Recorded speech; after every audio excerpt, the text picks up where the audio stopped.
As I promised, here's instructions and tips on how to make a motion graphics background to put behind you when you knock yourself out of that chroma key green screen effect that we're doing.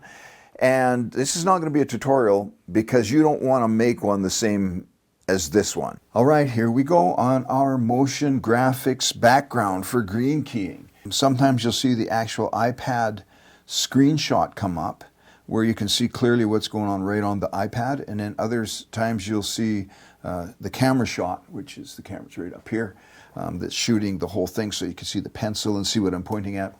And then you're going to see my funny face right here. So let's get to work here. We're going to make a new project in our LumaFusion, and we'll call it Motion, and go for that. And I'm going to take a bit of a shortcut here because you don't need to go, I don't need to walk you through all of this stuff, but I just want to show you the basics here. So I've got all of my media on my iPad here, and it'll be in an album here that I called One Man Media. Let's begin with this globe that I snorfed off of YouTube. You want to set this first track. Now this first track is the one that you don't want to edit too much. You don't want to be cutting it up. It's just too much work because this track is kind of like the foundation. Okay, it's the bottom track. It's what holds everything together. So we set that at 5 minutes, and now our timeline is set at 5 minutes. Now the next thing we want to do is get rid of the audio. So you can click the track and go into audio here and just take that volume down to 0. Minus 90 decibels. Okay, so then the next thing we're going to put on here is I've got a still image of a map. So let's put that on here, and you can stretch that out to 5 minutes. And then I've got this map here. Well, no, let's go with this one first. This one here is a still image of a wireframe globe. Okay, now let me just show you this as we're here in the media folders here. This shows up with a white background. When you pull it onto, there we go, you pull it into LumaFusion here, you've got a black background. That actually means that there's no background. Okay, so when you put it onto something like this, you can see it shows up without a background. I'll talk about that in a moment because you want to do that on purpose. Okay, then let's go with this. Here is another one that has a transparent background. Okay, so you would stretch that one out to 5 minutes as well. And then let's go to Victory. We'll put our logo in here. You can't see it. This is another one with a blank background, with a transparent background. So if you click it and it comes into this viewer, it shows up with a black background. So again, that is a transparent background, and those are very necessary. And then the next one will be this green screen effect here. Now what you want to do is line all of these things up, make them nice, make them orderly. Okay, let me shut these off then for now, and we'll look at them one at a time. Double click on this one, open it up in the frame and fit. There you have it. Okay, and then we will move it. Now see, the bottom's cut off on the YouTube video, so you can't go up like this, so you have a square bottom. So we'll go like this, and in fact we'll probably size it down a bit.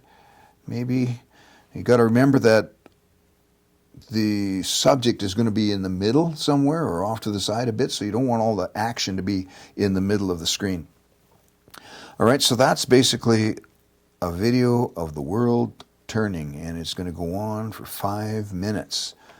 Then we'll put the next layer on here, which is this map. We're going to do a couple things with this map. First of all, we are going to go down here in the frame and fit to blending, and we're going to decrease the opacity of it so that you can actually see the globe through it.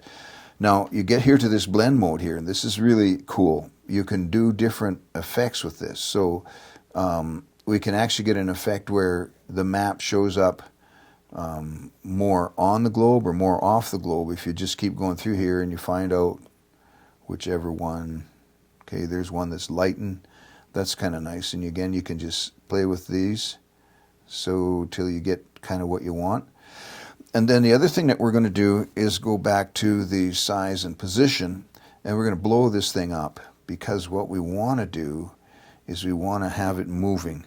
We'll take our cursor here and go back to the very beginning of the clip, which is the beginning of our video, and we'll put the map here, and then we'll click this size and position keyframe. Now what a keyframe is basically it's going to lock this at this point of time on the timeline. At this frame, it's going to lock this picture into this position.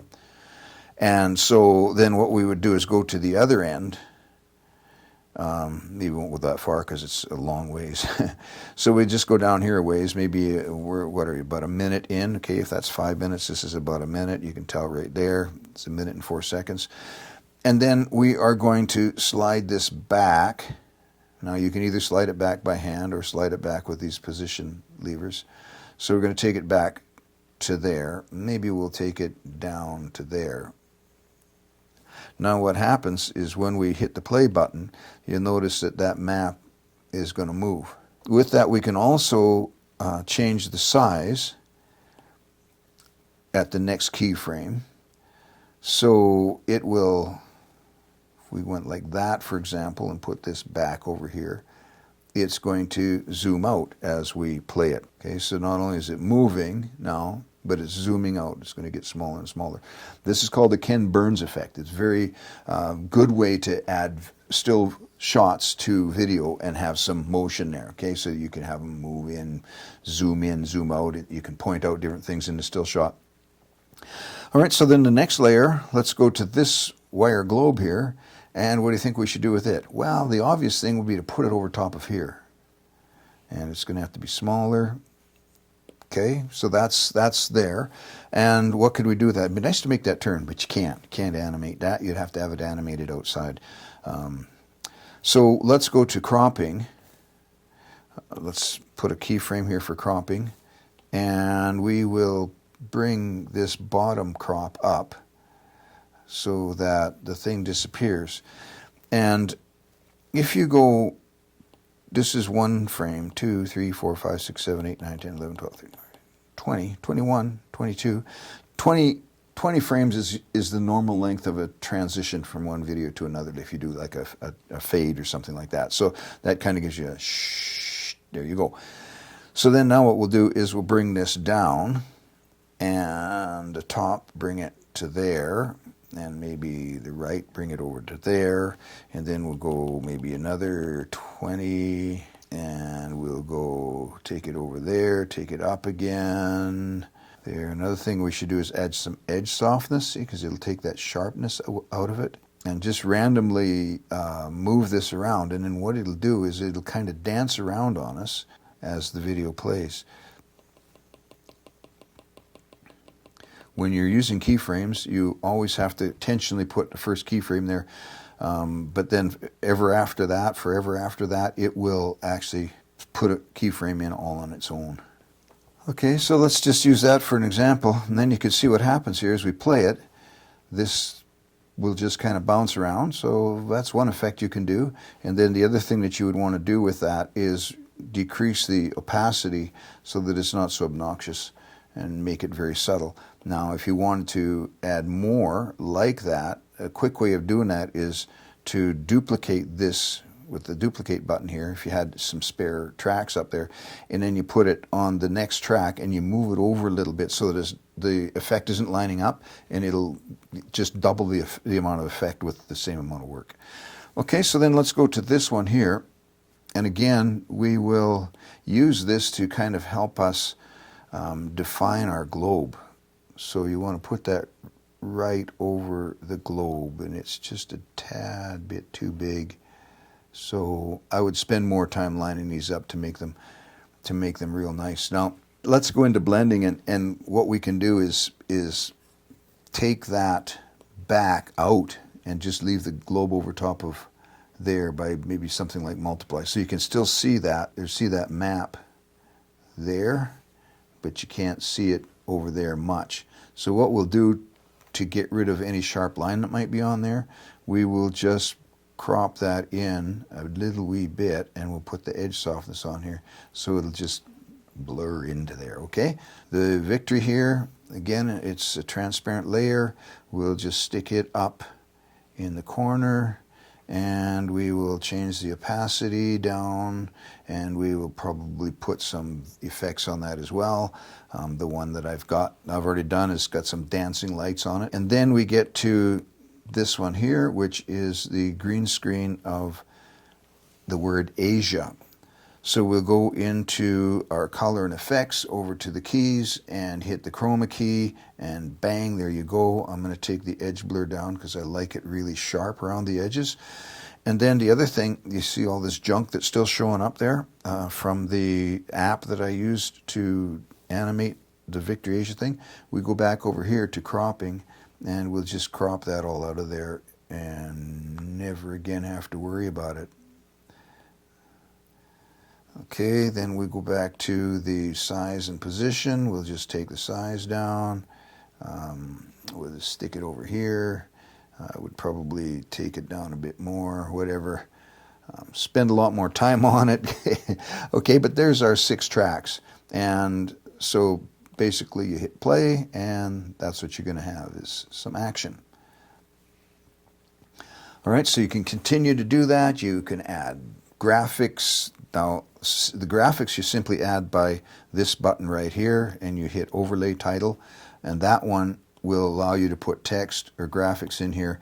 So if you go into this one, under the text part, you see there's your text. So what you would do is you would type something in here, or write with your pencil, and then you can, change the colors, do all that kind of stuff. Then the other thing that you can do is, if you go to this, you can add a shape. All right, so there's a nice shape, which I used previously to make a arrow, and I did that by simply going to the rotation thing here. If you make it exactly 45, and if you crop it from the left, you will end up with a arrow. Let's take the opacity down to nothing, and then let's put an edge color on here of, say, blue. All right, so then that gives you an arrow. Another thing that you can do in here is you can replicate it, reproduce it, and you got 2 arrows. Okay, so whatever you need, you can do all that. Type, your text on there. All right, so there you have the basic idea of putting this all together. Okay, so remember, work on the blend modes, on the blending, on the opacity. So back here to these images that have a blank background. Okay, and you saw the one with the green screen. Okay, the chroma key. It's a green screen. We knocked out the green, and there you have a transparent. So that's one way to get a mask. Now remember, a mask is something that goes over, not to hide something, but to reveal what's behind what it is you're hiding. Okay, so the chroma key is one way. The other LumaFusion operation you can do is the Luma key, right? That keys out light. And then the other one, which is showing up here, is an alpha channel, and that is a mask that you put on in a Photoshop or Affinity Photo or something like that.